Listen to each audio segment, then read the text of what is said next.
right, so I'm going to turn this over to my friend Augie, who's got an amazing heart. You've heard me talk about the mobility and the wheelchairs, but he's also an amazing investor from Florida. He's done syndications. He's raised plenty of private capital. He does a lot with trusts. So trust me when I tell you he can do creative deals, he can do big deals. And he also has a heart that never stops giving, because when you give and you're generous and you're not greedy, that's when life takes fulfillment and purpose. The more that you're able to give, the more that you're going to enjoy your life. And you can never outgive whatever you're giving. And I'll just leave it at that as I turn it over. On your feet for the final session before lunch. Oh. A loud round of applause for Augie. Thank you. Jim, thank you. I love you, my friend. Well, good morning. I am really excited to be here. I thank Jim and his team and his family for their kindness, their grace, their generosity. You guys are in for 3 amazing days. I'm just honored to be speaking with some of these folks that are here. I've known many of them for a great many years and learned from a great many of them. And I started investing in 1985, so that was a different century. Yeah, I was in the log cabin business. I think I worked with Lincoln.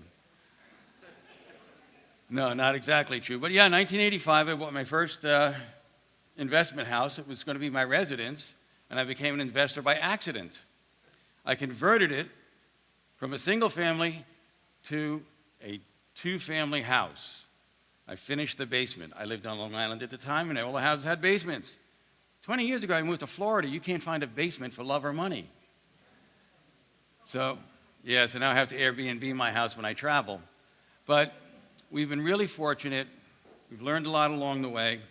And some of the things that I've learned kind of systemized the way my business evolved. But like so many of you, I started out with the odds against me. Now, when I was born, I was naked and I broke and I didn't speak the language. And so you can overcome anything. Anybody relate? Okay? So, but one of the things that I learned is in this business, the key is getting started. And how many of you wholesale? Anybody? Why do you do that? Because it's a relatively safe place to start. And what I learned was that becoming a transaction engineer was actually the first level of our business. Not just being able to wholesale, but being able to do the entire range of transactions. So engineering transactions from the ground up takes creativity, and you learn one piece at a time. But once you learn to become a transaction engineer, you can go to level 2, which is to become a marketing master. Because when I first started in this business, I went to a seminar and they said, you got to market, you got to generate leads. And I spent thousands of dollars, but I wouldn't answer my phone because I didn't know what to say. So I had put the cart before the horse. You've got to be able to talk to people, and you need to be able to communicate what it is that you're doing. And learn to communicate it not from what's in it for you, but what's in it for them. Okay? Communications is such an important part of our business. But level 2 was becoming a marketing master. Level 3 was becoming a business owner. I had left a job. I was a banker for 22 years. And because of real estate, I was able to leave my banking job and effectively retire at age 50 and follow my dream to go into ministry. And for quite a few years, I made zero money because I just wanted to serve. And becoming a business owner will allow you to do that. You have a choice. You can feed your business your blood, sweat, and tears forever, and all you have is another job, or you can train your business to feed you. So become a business owner, a business operator. Okay? Then the next level, level 4, which is where I thought it all ended, was to get to becoming a CEO, a Chief Entrepreneurial Officer. Because as I started out, I would wholesale some properties. Then I was able to, get into some fix and flips. But then I got into lease options where I could change the character of my income and also my tax implications. Then I got to be a buy and hold guy. Okay, but I had a different entity for that, just like Jeff talked about. I want to have a buy and hold entity, and I want to have a flipping entity, because you don't want to get tagged a dealer in your buy and hold entity. What would be ugly. And that's how things worked for a while. I started teaching people, and it was wonderful. But there was a gap. There was something missing. And then I read about legacy. And leaving a legacy sounded like something really good until I recognized any exit strategy that requires me to die sucks. I'm not doing it. But then I realized there was something more. You could actually live your legacy. And that's what real estate has allowed me to do. And so I want to share with you guys today some stuff about private money, and it says private money mastery. I guarantee you in an hour, ain't going to happen. But if you're willing to invest your time, your effort, your energy, and learn, practice, take steps, take risks, and grow, you will become masters, okay? It's just the way the world works.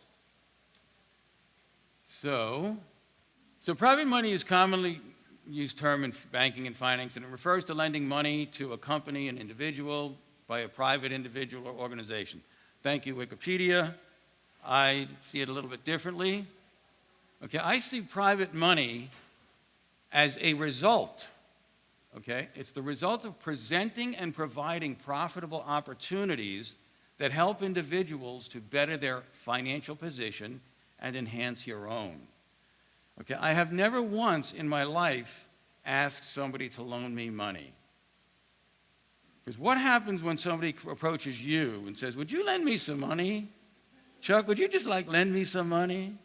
No, you immediately, I don't know, for me, my sphincter tightens. I get, because I hate saying no to people, but when somebody asks to borrow money, it says, I need you to gauge my risk. Okay, and that's a potential problem. But if somebody offers you an opportunity to enhance your financial position, is that something you'd want to learn more about? Yeah. So how we approach this from an intellectual perspective is really important. And I'm a big believer that the most valuable asset besides our time is our intellectual capital, not our financial capital. Okay? Intellectual capital is a completely renewable resource. You never run out. Okay? It's like having a piggy bank that keeps throwing out money at you. Okay? Because of what you can think. Ayn Rand said, wealth is a product of man's capacity to think. And I think that's absolutely true, because wealth is created twice, once in here and once manifested in the world. And the book of Romans tells us, do not be conformed to this world. Because what is this world about? It's about limitations. It's about rules. It's about boundaries that you cannot cross. It's about restrictions, but be transformed by the renewing of your mind. You should be renewing your mind every single day. So why private money? Well, one is more deals faster. Who here would like to do more deals faster? If money were no object, how many deals could you do? All of them. Exactly. But that would be a bad practice, because not all deals are created equal. Okay? But all good deals, yes. Typically, there are no personal guarantees. And I don't know if anybody in the room has ever had a credit problem, but maybe somebody has. And if you don't have to do a personal guarantee, that helps avoid problems. No credit issues. If you've had blemished credit, it's hard to borrow money. I've been offended many, many times by private lenders because I've got an 800-plus credit score, and I've never once been asked for my damn financials. Why have good credit if nobody cares? So, additionally is optional monthly payments. How many rehabbers? Got any rehabbers in the room? Okay. So, if you didn't have to make monthly payments, would that be a blessing to your cash flow when you're in the middle of a rehab project?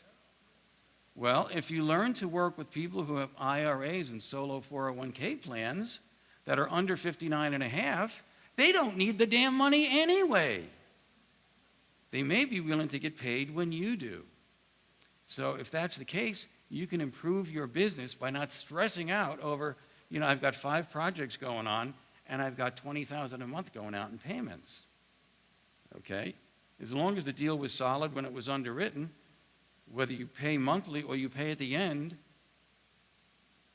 doesn't really impact your lender. Okay? So what if you could create money out of thin air? Would that be a good thing? I always thought of that expression, money out of thin air, and I always think of some, crook at a carnival, trying to teach you weaselly tricks. But we can actually do that. We kind of create it out of our mind. And private money is like that. Because private money can sometimes come from very unlikely sources. Okay? We know that, OPM is a good way to run our real estate business, right? Do we know why? It can allow us, we could run out of our own money, but we'll never run out of everybody else's money. So that's one thing. But OPK, anybody ever use OPK? Other people's knowledge. OPT, other people's time. Okay, there's lots of different things that we can leverage. And so I find that, people go, where do you get private money? It's everywhere. It's everywhere you look. You can talk to people here, and I bet you'd find some private money. And this is not to say don't ever use hard money or conventional lenders.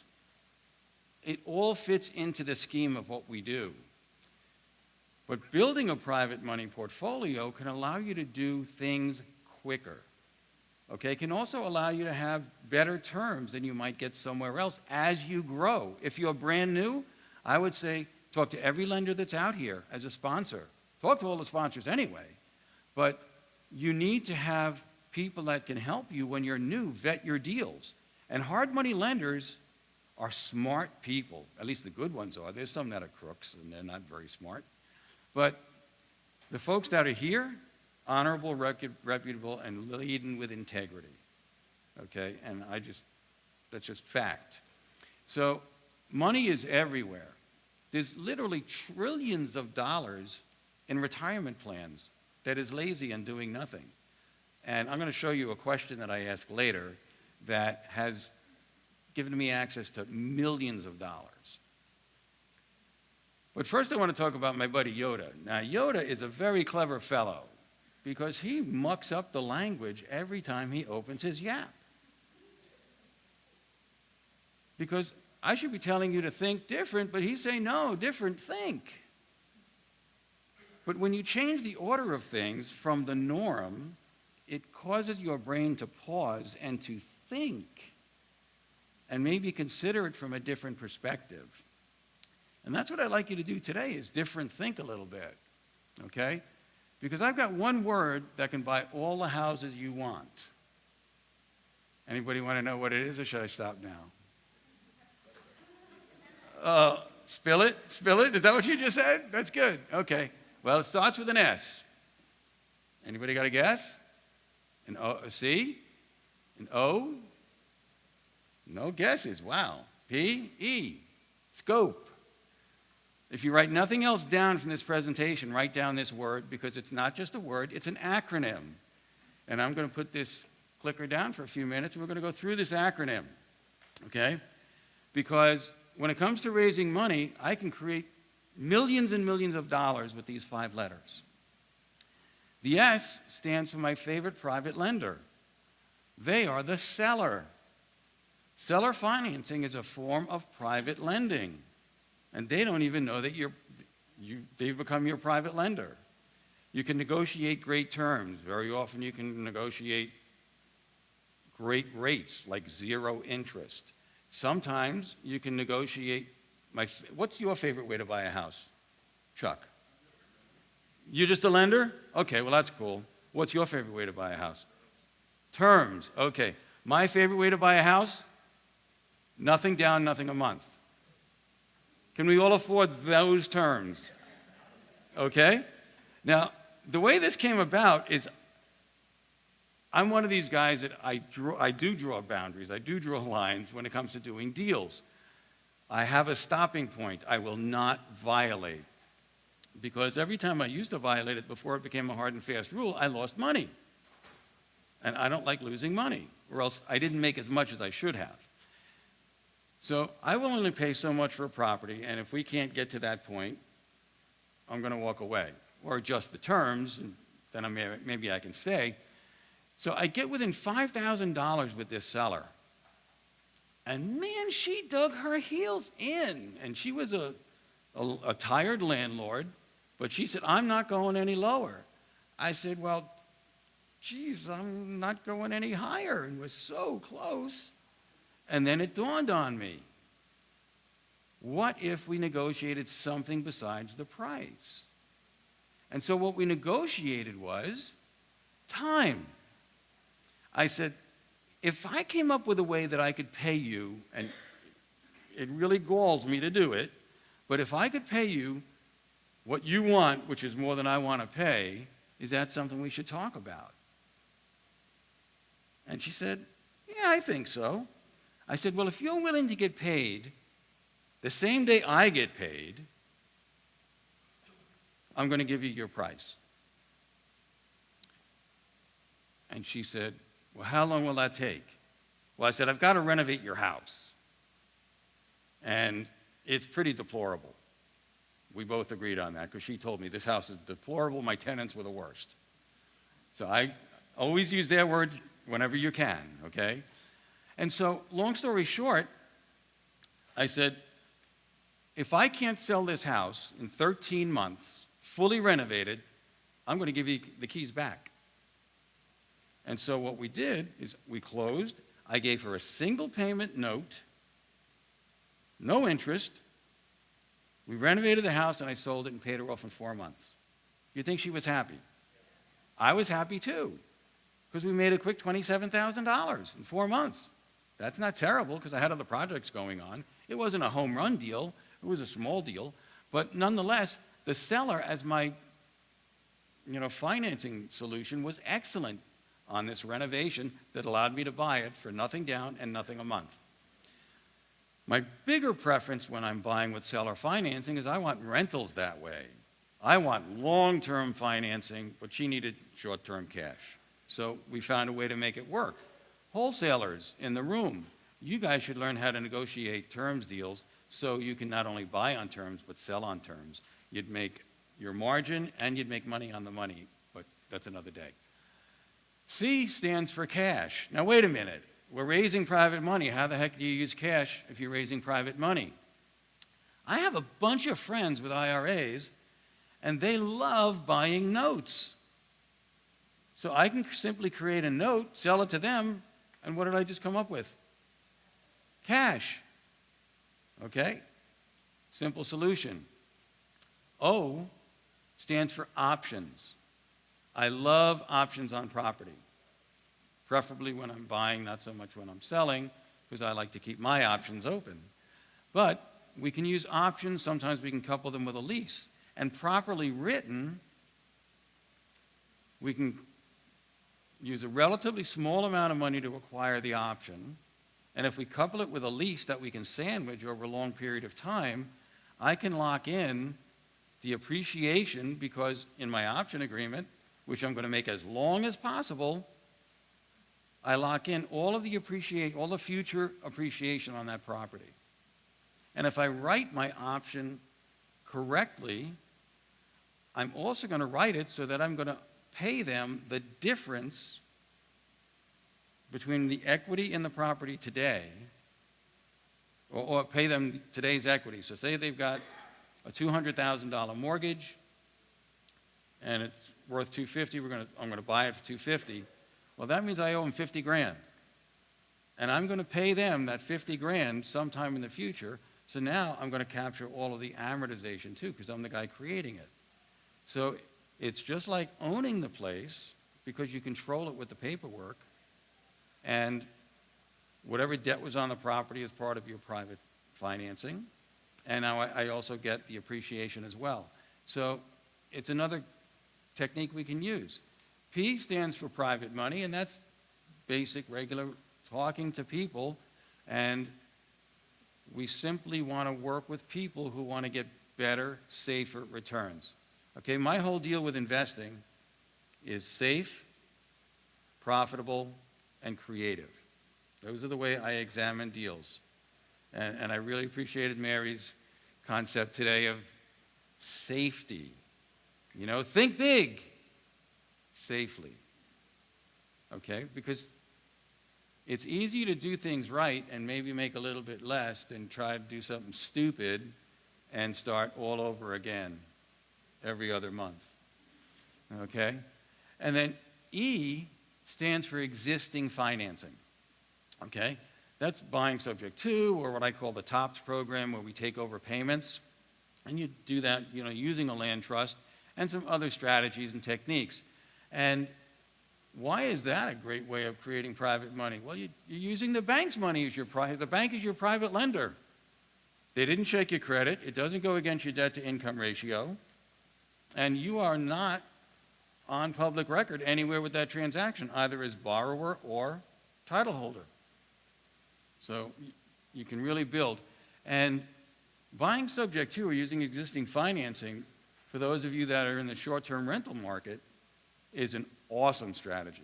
And where have interest rates been up until the last 10 months, 12 months? Historically low. Bargain basement, man. If you can't make money with a 3% mortgage behind you, there's probably another career out there that would be perfect for you. Okay? So that's the word, scope. So remember it. I want to talk about a deal, my little gold mine, I call it. Okay? Because it used a variety of strategies, including private money. Now, once upon a time, there was this quadplex, and the guy who owned it mismanaged the daylights out of it, ended up with leaks in every unit because it had the wrong kind of plumbing in it, that old polybutylene stuff, and it had mold, it had problems, it needed a roof, and it needed tenants. But the one thing that this little gold mine had that really attracted me to it was a mortgage sitting on it. And the other thing that it had were 4 separate parcel IDs, okay, which meant, see, in college I was a bartender. I know I'm sliding off topic, but what I learned from my boss, the guy that owned the bar, is you can buy it by the quart and sell it by the shot. And when you buy it by the quart, it doesn't cost you a whole lot. And when you sell it by the shot, you make a bunch of money. So I thought about this, and it kind of worked here. So I figured we had an ARV at the time, this is a few years back, but $600,000. The asking price on this thing was $350,000, but I was able to get it down to $325,000. And it needed about $100,000 worth of repairs. So I said, what a great deal. And I reached into my pocket, and I found lint.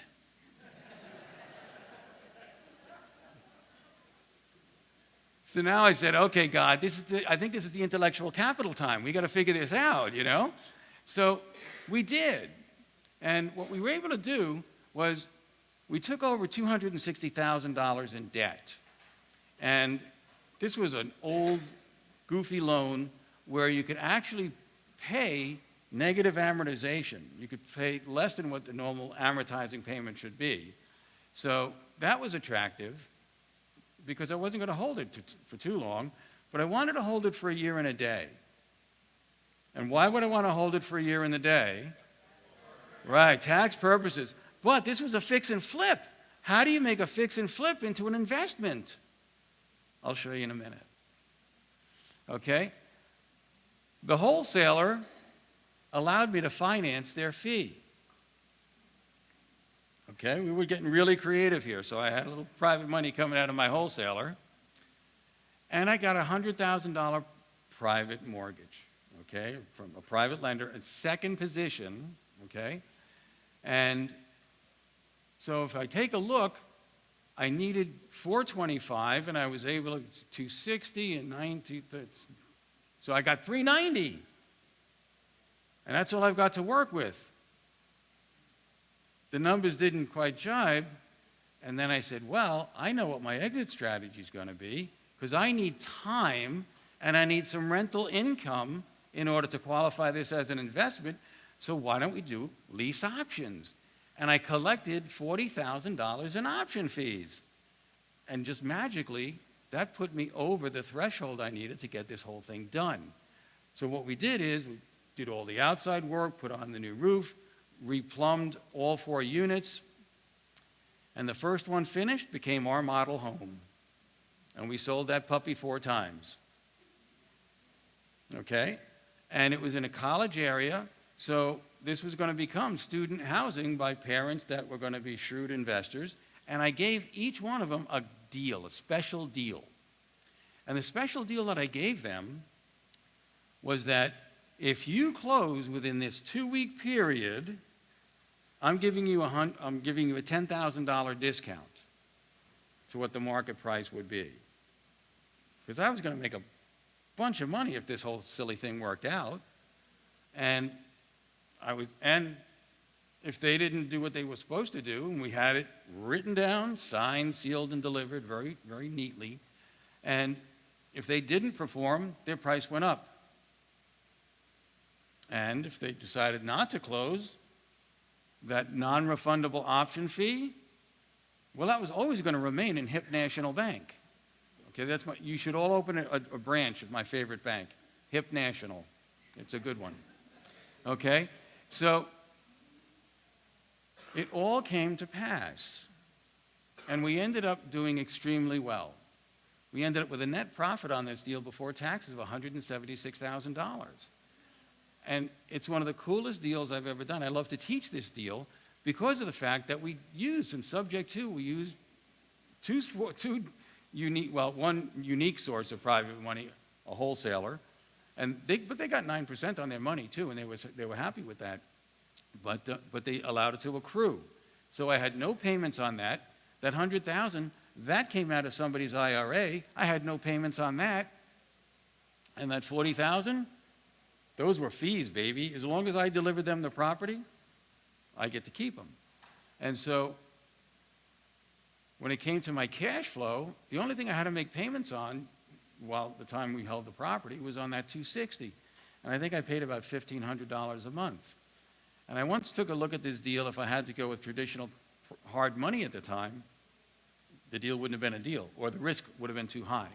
So thinking about money a little, as Yoda would say, some different think, can allow you to do deals that you couldn't do. I mean, I could not have done this deal any other way. I've thought about it a million times. But it all worked. So the key is just ask everyone that you meet one question, and that is, what are you doing today to get great returns on your investment capital? Okay, that would be something I would write down, because what's the most important word there in that sentence? Today. Okay? Because today makes people think about, what am I doing? And where do people go for safe and good returns today? Wall Street? Crypto? I don't think so. Okay, but I know I've never missed a payment, and we give people decent returns. But the hard part comes right after you ask the question. You have to shut up. You have to listen. Okay? We've heard other people talk about listening skills today, and they are crucial to our success. Your goal, when they answer that question, is simply to schedule a private one-on-one meeting. Okay? Even if you talk with people here about private lending, it's not likely the place that you're going to close the deal, because lots of distractions, lots of people, lots of shiny objects. But when you get somebody one-on-one, it gives you an opportunity, because at that meeting, you're going to conduct a needs assessment. What are the things they consider when they're involving themselves in an investment? Because that's what I do. I invite people to participate in one of my investments. Okay? Who influences their decision? Is it a spouse? Is it Uncle Harry at the trailer park? Who is it? Okay, where do they get their financial advice and guidance from? And as they are speaking to us and sharing information, it's important to affirm what they say. Wow, that makes sense. That's a really good underwriting technique. Repeat what they say back to you to make sure you're showing them that you're listening. Okay, and then finally respond if there's a question or a comment. This same thing, affirming, repeating, and responding. Sometimes I flip the first two, where I repeat, affirm, and respond. When I'm dealing with objections or questions of any kind, you'll even see it if we talk together. You might ask me a question, and I'm going to repeat it because I don't want to answer what you did not ask. Okay? And it's unbelievable how many times people do that. They ask a question, and the answer is totally different. Listen to politicians, especially those testifying before Congress. They do not answer the question. When you don't answer the question, people lose confidence in you, and confidence is really important to inspire. Explain your opportunity model. See, I buy houses well below market. Typically, they need some work. And I generate significant profits, and sometimes I share those profits with people just like you. And I do that in the form of interest. Would you like me to share my profits with you? Okay? See, I'm inviting them. I'm not asking them for anything. I'm just extending an offer.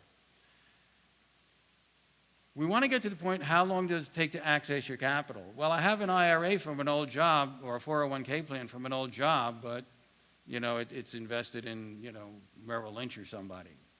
And Merrill Lynch will let you put your IRA money and stuff in anything they sell, but not so much in anything you want to buy, okay? Because with self-direction, we can buy all sorts of cool stuff as investments. So how quickly can they access the funds? Because we use private funds solely because it allows us to get the best prices and fastest closings. And we also are helping families out of sometimes tough situations, and they need to move in a hurry. So we share that information. And then finally, where do they see themselves getting involved? This works on larger deals too. We just did a mobile home park. It's actually closing. Today's the 9th. Tomorrow it's closing. And I'm glad my trustee is going to sign all the documents, because I get to be here and they get to do the closing. But it was a small one. It was a $1.5 million syndication. And the reason I'm talking about this is it's fully funded. It's closing tomorrow, so I'm not here to hit you up for any money or even to present you an opportunity. Okay? But we have others that come up from time to time. So we're giving out a 7% preferred return. The internal rate of return projected around 14, 16%. So people can do pretty reasonable on that. And it's a $50,000 minimum. Now, when I first started investing, if somebody offered me something where I had to pony up 50 grand, I don't even know that I would have found lint. I would have dug so deep I would have made a hole in my pocket and found sock. That's socks, like sock, okay.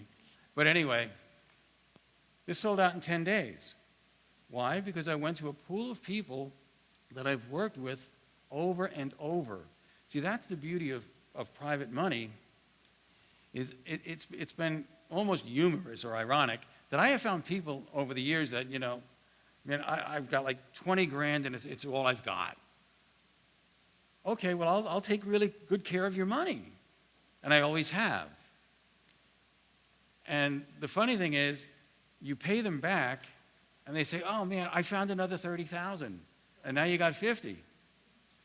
And after the second one, I forgot I had this other account. I got $200,000.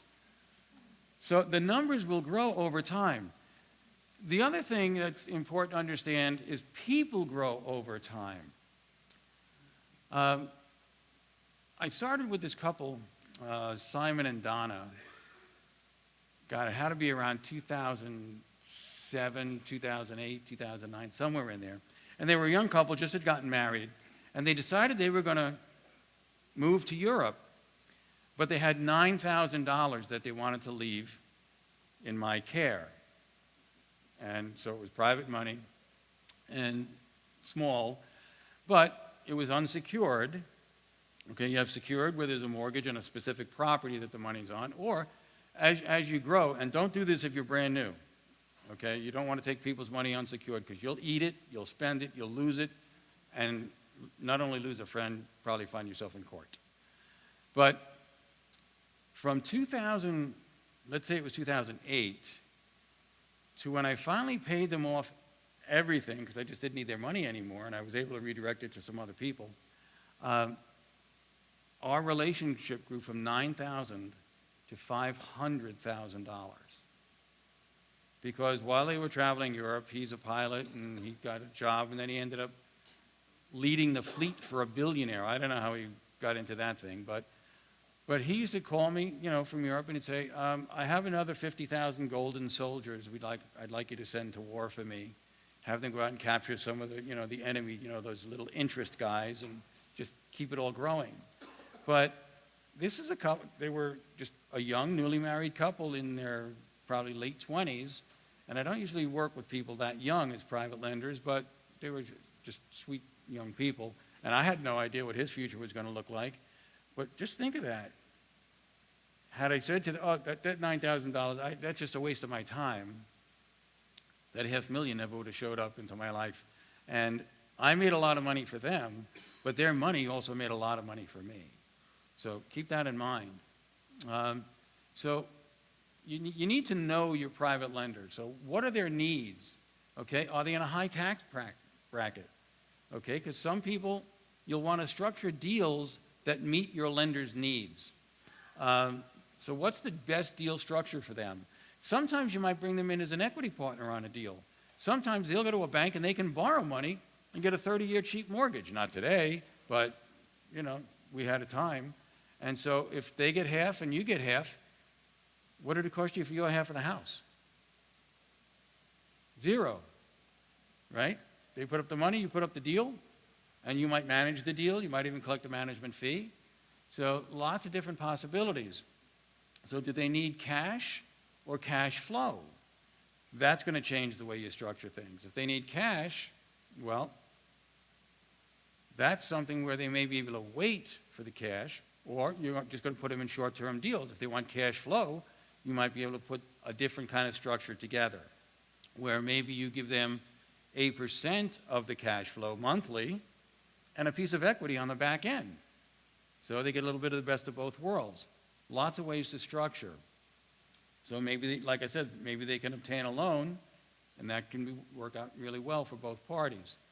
Also, how much cash do they have to work with? That's an important thing, that at that private one-on-one meeting, I asked the question, where do you see yourself getting involved? How soon maybe? But also, what kind of investable capital? How much do you have available now that you would feel comfortable if you wanted to take advantage of this opportunity? Okay, that's important. And this is the only place I never ask people, is that the best you can do? Okay, I love that question, is that the best you can do? Because I've gotten millions of discounts and all sorts of benefits and blessings, but I want them to start where they're comfortable so that I have the opportunity to demonstrate our capability and the benefits they can receive, okay? So, wow, I've got 20 minutes to go. That's good. Because I also want to talk a little bit about the living legacy that I'm getting to enjoy. Because all of this private money stuff that I talked about today, and some of the creative things that I talked to when we covered scope, have positioned me to be able to live the life that I'm living today.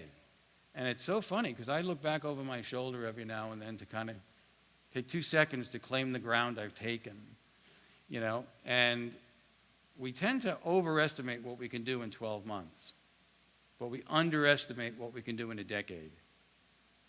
And think about where you want to be 10 years from today.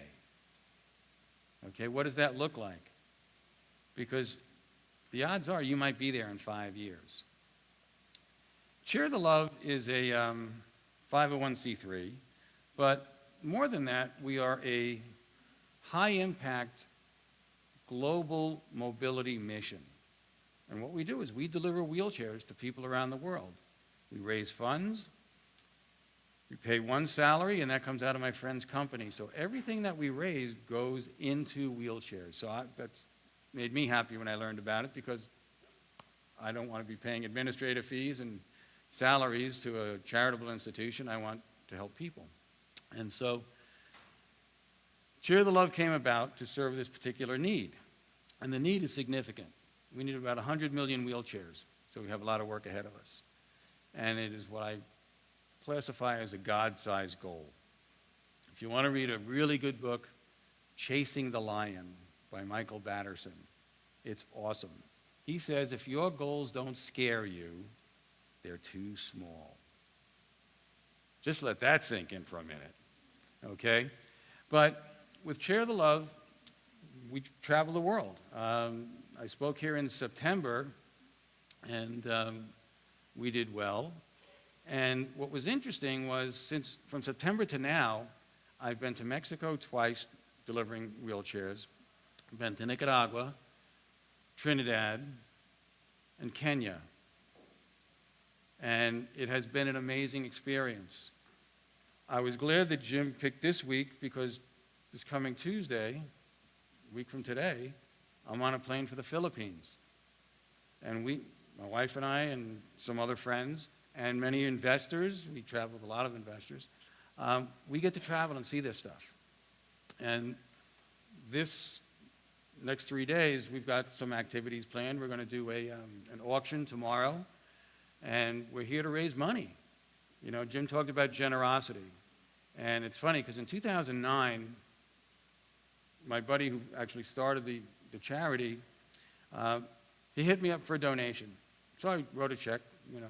I said, how much is a wheelchair? And I wrote a check for 2 wheelchairs. And at the time, if you told me 10 years later, 2019, I would raise enough money to buy 2 containers and deliver them physically, I would have said, you're smoking crack. You know, time to get a drug test. And yet, that's exactly what happened. I went on my first distribution in 2016, and I don't know, I kind of caught fire, because I thought I was going there to change people's lives. And the one that was changed more than any was mine. So I want to share with you a little bit about what we just did in February. And I just met a guy this morning. Ronnie, where are you? Would you stand up? That's Ronnie, my new friend. Yep. And Ronnie is from Kenya. And we just had the coolest conversation. I didn't know you were going to be here, and you didn't know I was going to be here. He said, I love what you're doing. I said, where are you from? He said, I'm from Kenya.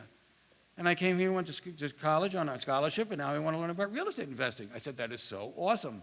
And he named places that I actually visited less than 3 months ago. So thank you, Ronnie.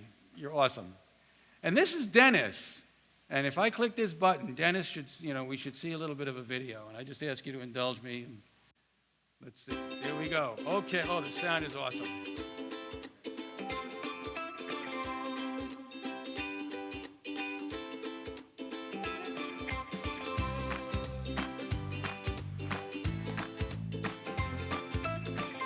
Our charity is known as Share the Love. The Gospel of John says, God is love. So these chairs are not from us. These chairs are from God. And we are honored that we can bring them to you today. And that's what Share the Love is about. It's about bringing God's love to our brothers and sisters around the world.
My name is Augie Byllott, and I'm with Share the Love, and we have been here in Kenya delivering a total of 280 wheelchairs. It's an entire container load.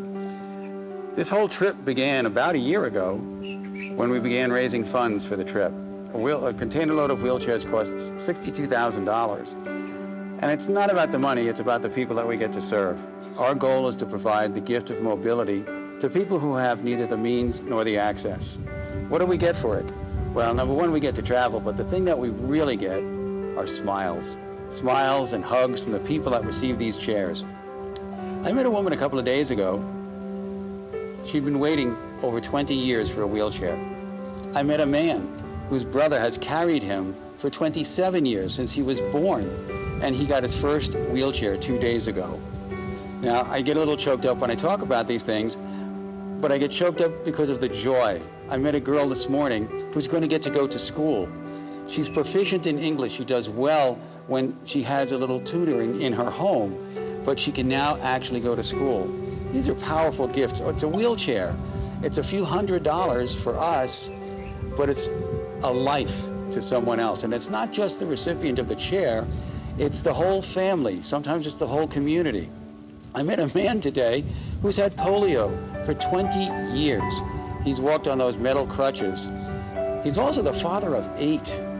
Yeah, 8. He's got 7 daughters and a son. He's thrilled because he can now work more than he already works on his crutches.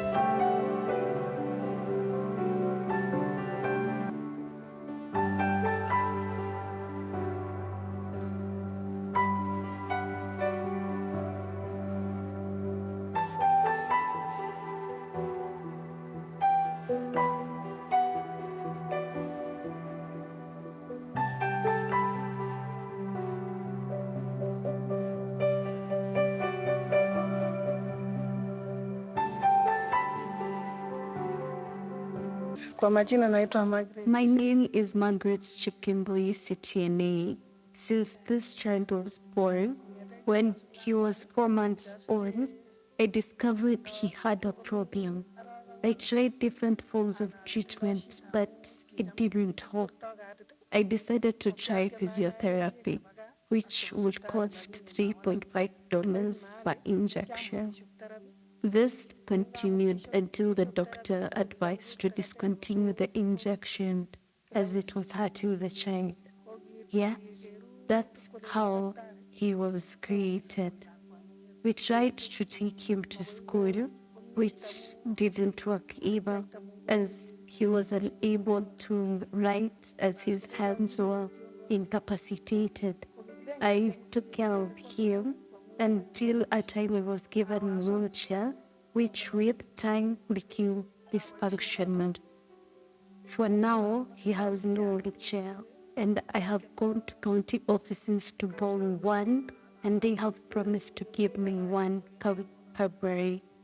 Once I get this wheelchair, it will be of great help in moving from place to place among many of functions.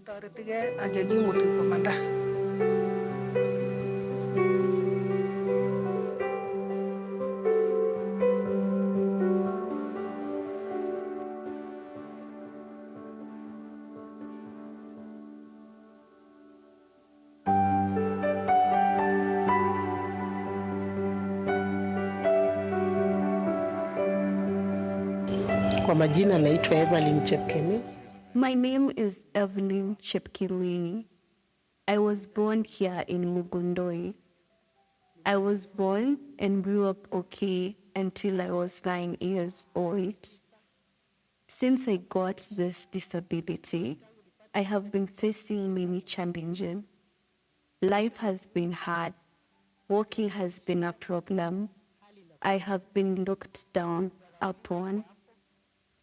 If I get this wheelchair, it will be of great help because I will be able to move on my own.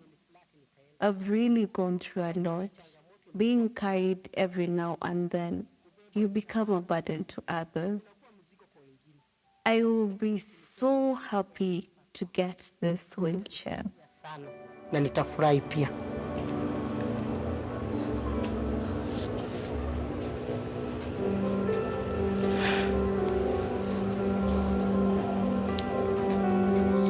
The stories are numerous, but as I said, the smiles are powerful.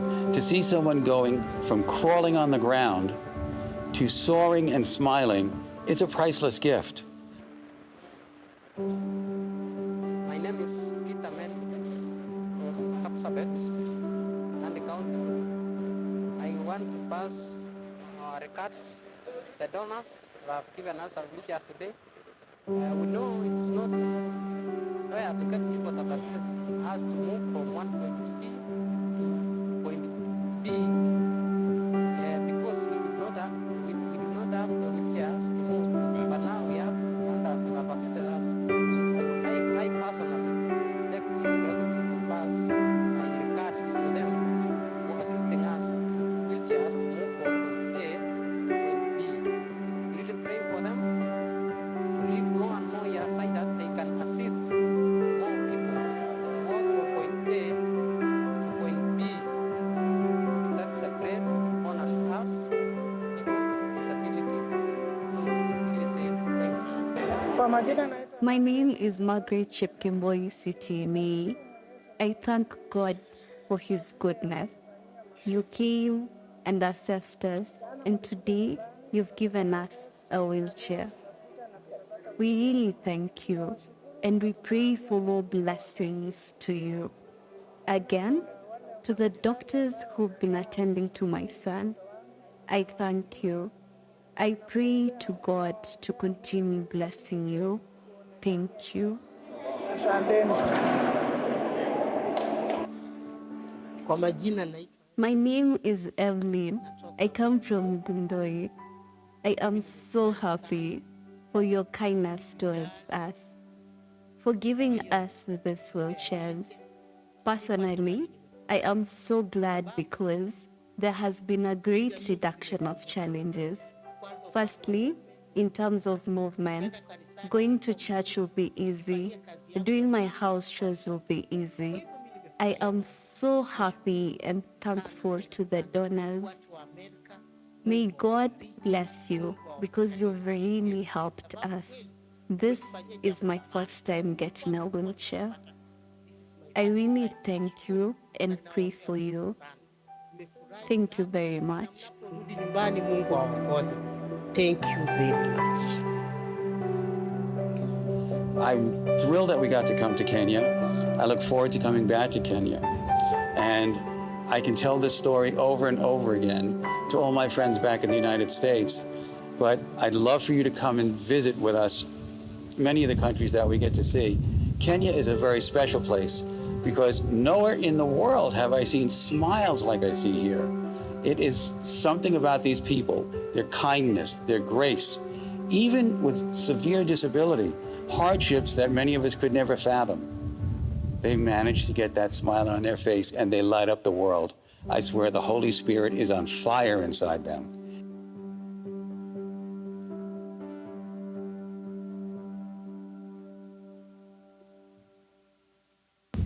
Because here, it's very real, it's very raw, and the people need our help, and we are happy to provide it. We got to deliver 140 chairs 2 days ago. Today, we delivered the better part of 80 chairs, and in another few days, we're going to deliver another 40 or 60 chairs that'll actually complete the entire container load. But this is one container load. Kenya alone needs many container loads.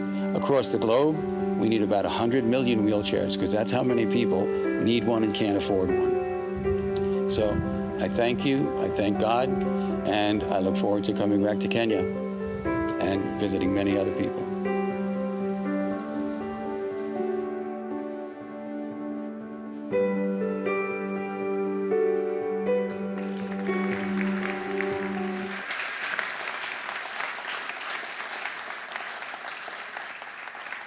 I'm sure some of that was a little tough to watch, but, you know, people used to tell me, you can't change the world, but you can for one person, and that's where it begins. I've watched this 50 times and it still gets me. But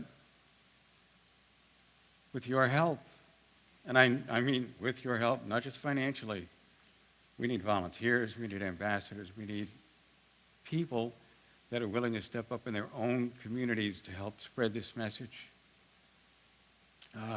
Sorry.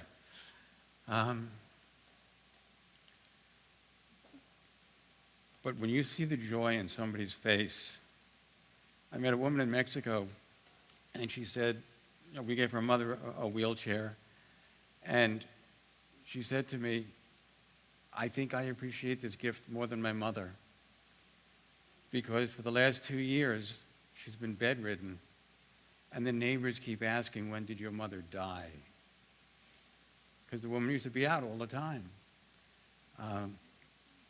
Just the stories, there's so many. I can't get into them or we'll be here all day. But we do have the auction coming up. I do have a table. Come and talk to me. Come talk to me about private money. Come talk to me about real estate, because otherwise I'll just cry all day. But they are tears of joy also. It's not sadness. These people do not expect a wheelchair. They are not they don't see themselves as entitled to anything. But I did a presentation in Mexico a couple of years ago, and the tech died as I walked up to the screen, so I had no slides to present. And I said, okay, Lord, help me out here. And in that moment, it crystallized that as cool as our mission sounds with, the gift of mobility and serving those that have neither the means nor the access, we make the invisible visible. How many of you see disabled people on a regular basis? How many do we see in our own communities or in our churches? Not very many, because they don't get out. Now move that into a third world country where there's no social safety net. They are our brothers and sisters. So I thank you for listening to me, and I thank you in advance for the help you're going to provide, because it's needed. And believe me, you'll appreciate their thanks. And I thank you.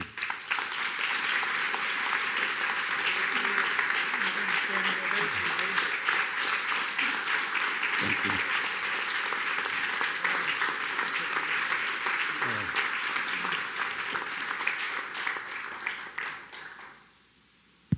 You haven't lived till you give something that nobody expects, and you do it anonymously with nothing in return. Try it. It's life-changing. You're right, it changes you. And that's why I'm going to go to Nicaragua and deliver. That's right. Right? Yeah, you guys want to come talk about some cool real estate stuff? We're going to Nicaragua. We are. And we'd love you to come with us. And We're if you here. can't wait till December, you can come next month. There you We're go. going to Mexico, June 22nd. Come and talk to me. I'll tell you about the trips we have coming up. Do it. They're amazing.